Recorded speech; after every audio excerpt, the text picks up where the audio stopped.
Publicly, the Umbrella Corporation presents itself as a shining beacon of medical innovation. To you, it's a steady sanitation job, a chance to work for a global leader while pushing a mop bucket across an expensive lobby. The first red flags are subtle. You pass generic motivational posters about improving tomorrow, but someone has quietly taped up handwritten warnings instructing staff to avoid elevator B after midnight. During orientation, you encounter a safety manual full of dense legal jargon designed to mask horrific scenarios. This incident form includes a checkbox for unexpected organism persistence, suggesting whatever caused the spill might still have a pulse. These exhaustive contingency plans prioritize the company's legal standing.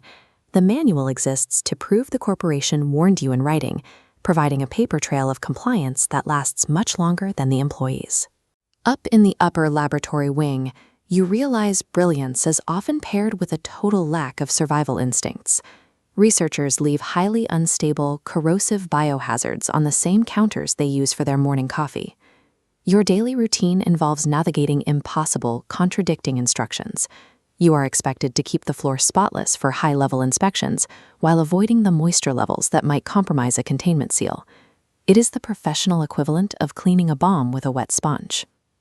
The private security team patrols the hallways with a rigid, clipped intensity. They carry heavy tactical gear and excessive weaponry, behaving like men guarding a secret that has a habit of biting back. One night, a silent alarm trips and the hallway lights shift to a pulsing red. A guard calls it a routine drill, but a massive steel shutter slams into the floor behind him, physically severing your path to the lobby. You stand there with your mop, watching the checkpoint. These heavily armed guards ensure that when a breach occurs, the experiments remain trapped inside the facility with the low-level staff. Your first biohazard assignment involves scrubbing a mysterious, foaming red smear that smells like hot metal and wet dog. A lead scientist stands a safe distance away, calmly insisting that the residue is a harmless chemical byproduct. As you kneel to clean the tile, a heavy, rhythmic tapping starts on the other side of the sealed door.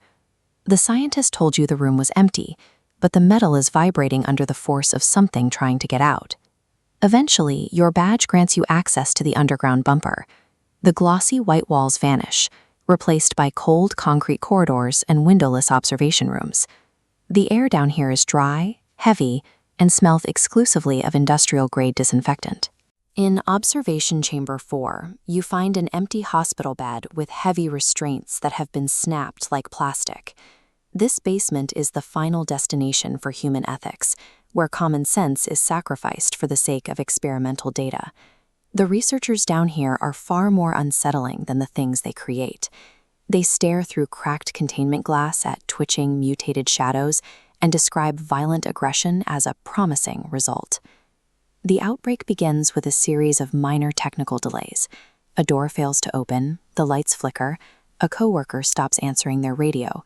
Management tells everyone to remain calm, claiming the metallic smell in the vents is just an old coolant leak. You find a lab technician standing alone in a dark corridor, their posture loose and heavy. They turn toward you with jerky, unnatural momentum, revealing a collar soaked in fresh blood. Your brain desperately tries to frame this as a workplace injury. You find yourself reaching for a first aid kit, hoping there's a standard corporate protocol for coworkers who are currently growling at you. These monsters are the inevitable, highly engineered product of a corporation that prioritizes a scientific breakthrough over the survival of its employees.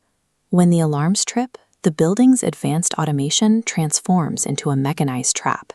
Keycards lose access, emergency shutters seal off the hallways, and the intercom repeats instructions that were clearly written by someone who isn't currently being hunted. You reach a critical stairwell and swipe your badge. The reader flashes red. You swipe again as the dragging footsteps of your former coworkers close in from the darkness. You are being murdered by the very architecture you were hired to clean. Survival requires you to weaponize your low status. You finally abandon your employee conditioning. You break glass, jam automated doors, and smash the security cameras, blinding the surveillance systems to become an uncontrolled variable in their report. You make it outside, but the company is already drafting a statement about a tragic industrial accident. Umbrella will walk away from this with its lawyers and patents intact, ready to hire a new janitor to mop the floors tomorrow.